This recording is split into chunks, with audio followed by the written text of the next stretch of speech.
नमस्ते बच्चों। कक्षा 8 विषय विज्ञान और लेसन पहले के अपने क्वेश्चन उत्तर देखते हैं। तो देखो पहला क्वेश्चन क्या दिया है, आपको रिक्त स्थानों की पूर्ति करनी है। एक ही स्थान पर एक ही प्रकार के बड़ी मात्रा में जब पौधे उगाए जाते हैं तो उनको क्या कहते हैं? उनको कहते हैं फसल। उनको क्या कहते हैं? फसल। और फसल उगाने का प्रथम चरण मिट्टी की तैयारी करना है। मिट्टी की तैयारी करना क्या होता है? उसका पहला चरण होता है। अगला है कि क्षतिग्रस्त बीज जल की सतह पर क्या करते हैं? तैरने लग जाते हैं। जो हल्के होते हैं वो क्या होते हैं? जल की सतह के ऊपर तैरने लग जाते हैं। और फसल उगाने के लिए पर्याप्त सूर्य का प्रकाश एवं मिट्टी से जल एवं पोषक तत्व आवश्यक है। अब इनका क्या करना है? मिलान करना है। खरीफ की फसल कौन सी होती है? खरीफ की फसल धान एवं मक्का। रबी की फसल गेहूं, चना, मटर, ये क्या होती है? रबी की फसल। रासायनिक उर्वरक क्या है? यूरिया, सुपर फास्फेट और कार्बनिक, ये सारे क्या हैं? कार्बनिक हैं। पशु अपशिष्ट, गोबर, मूत्र, ये सारे क्या हैं?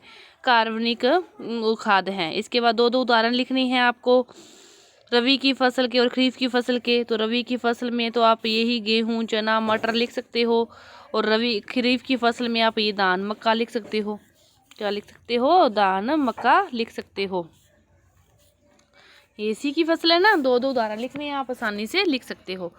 इसके बाद देखो चौथा क्वेश्चन क्या है कि निम्न पर अपने पैराग्राफ लिखना है। मिट्टी तैयार करना क्या होता है कि फसल उगाने से पहले मिट्टी को तैयार करना, उनका पहला जो कदम है उसको ढीला किया जाता है, उसकी खुदाई की जाती है और उसमें ताकि उसमें जो बीज हैं वो आसानी से अपनी जड़ें लगा सकें। मिट्टी तैयार करना।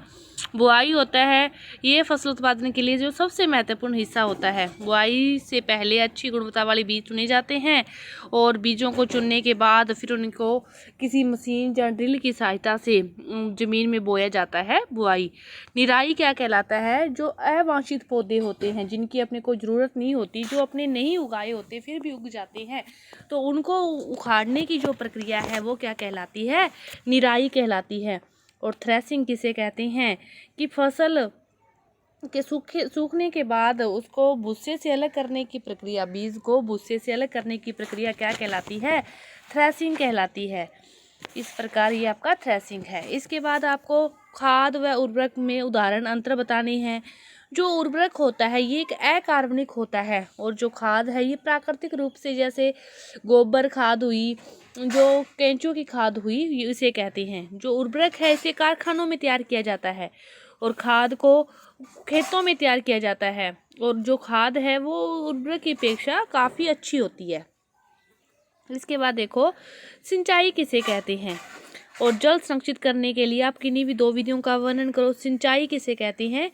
कि विभिन्न अंतरालों के बाद पौधों को पानी देने की प्रक्रिया क्या कहलाती है? सिंचाई कहलाती है।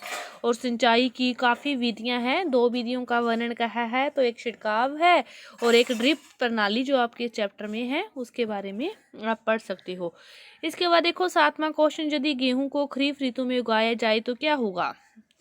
गेहूं रबी की फसल है, इसीलिए इसे ठीक से बढ़ने के लिए इसे जिन जलवायु परिस्थितियों की आवश्यकता होती है उन्हीं में उगाएंगे तो अच्छा होता है। और खरीफ के मौसम में अपनी इसको उगाएंगे तो ज़्यादा बारिश होने के कारण और इसकी जो परिस्थितियां हैं इसके अनुकूल न होने के कारण ये अपने आप में वृद्धि नहीं कर सकती।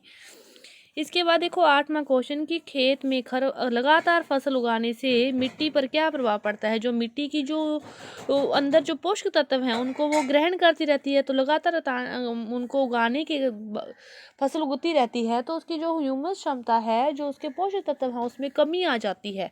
इसीलिए उसमें कार्बनिक खाद वगैरह डालते रहते हैं ताकि उसमें निरंतर मात्रा में जो पोषक तत्व है, खनिज लवण है, वो उसमें बनते रहें, पनपते रहें। 9वां क्वेश्चन खरपतवार क्या है? खरपतवार अवांछनीय पौधे जो कि फसल के साथ उग जाते हैं उन्हें क्या कहते हैं? खरपतवार कहते हैं। और हम उनका नियंत्रण कैसे कर सकते हैं? जब छोटी फसल होती है तो उसका नियंत्रण उसकी निराई करके, और यदि ज़्यादा मात्रा में है तो इसके लिए बहुत सारे रासायनिक विधियाँ भी है, 2,4-D, इनका यूज़ करके आप उस पर नियंत्रण पा सकते हो। इसके बाद देखो कि निम्न बॉक्स को सही क्रम में लगाकर फसल उगाने के लिए आप एक रेखा चित्र तैयार कर सकते हो। सही मात्रा में कैसे लगाओगे? देखो सबसे पहले पहला जो चरण है वो क्या है? मिट्टी तैयार करना। पहला चरण मिट्टी तैयार करना। उसके बाद की जाती है सिंचाई। मिट्टी तैयार करने के बाद खेत की जुताई की जाती है। खेत की जुताई के बाद फिर उसकी बुआई की जाती है। बुआई के बाद उसको खाद देते हैं। खाद देने के बाद सिंचाई की जाती है। सिंचाई के बाद क्या की जाती है? कटाई। और कटाई के बाद फसल को चीनी से फिर फसल को आप प्राप्त कर सकते हो। ठीक है, इस प्रकार है कि पहले मिट्टी तैयार करोगे, फिर जुताई करोगे, जुताई के बाद बुआई करोगे, बुआई के बाद खाद दोगे, फिर सिंचाई, सिंचाई के बाद कटाई होती है और फिर फसल को मिल में बेचना। ये सारे इस प्रकार के चरण आपको याद होने चाहिए। इसके बाद देखो 11वां क्वेश्चन, आपको नाम लिखने हैं। पहला ऊपर से नीचे, पहले में सिंचाई का पारंपरिक तरीका। पहला है जो सिंचाई का पारंपरिक तरीका है वो क्या है? रहट। इसमें क्या लिखोगे? र है फिर ट, रहट। इस एक में लिखोगे रहट। इसके बाद बड़े पैमाने पर पालतू पशुओं की उचित देखभाल। पशुपालन। पशु यहाँ पे आ जाएगा पालन। ठीक है। फसल जिन्हें वर्षा ऋतु में बोया जाता है वो क्या कहलाती है? खरीफ। इसमें तीसरे में क्या आ जाएगा? खरीफ। फसल पक जाने के बाद काटना। फसल पक जाने के बाद काटना, कटाई। यहाँ पे क्या आ जाएगा? कटाई। ये है आपका ऊपर से नीचे। अब है बाएं से दाएं, शीत ऋतु में उगाई जाने वाली फसलें। रवि, रै, और यहाँ पे क्या आ जाएगा? वी, रवि। एक ही किस्म के बड़े पौधे जो बड़े पैमाने पर उगाए जाते हैं वो क्या कहलाते हैं? फसल। यहाँ पे क्या आ जाएगा? फसल। रासायनिक पदार्थ जो पौधों को पोषक तत्व प्रदान करते हैं वो क्या कहलाते हैं? उर्वरक। उर्वरक। और खरपतवार हटाने की क्रिया क्या कहलाती है? निराई कहलाती है। तो इस प्रकार आपका जो पहले चैप्टर के क्वेश्चन उत्तर थे पूरे हुए। धन्यवाद।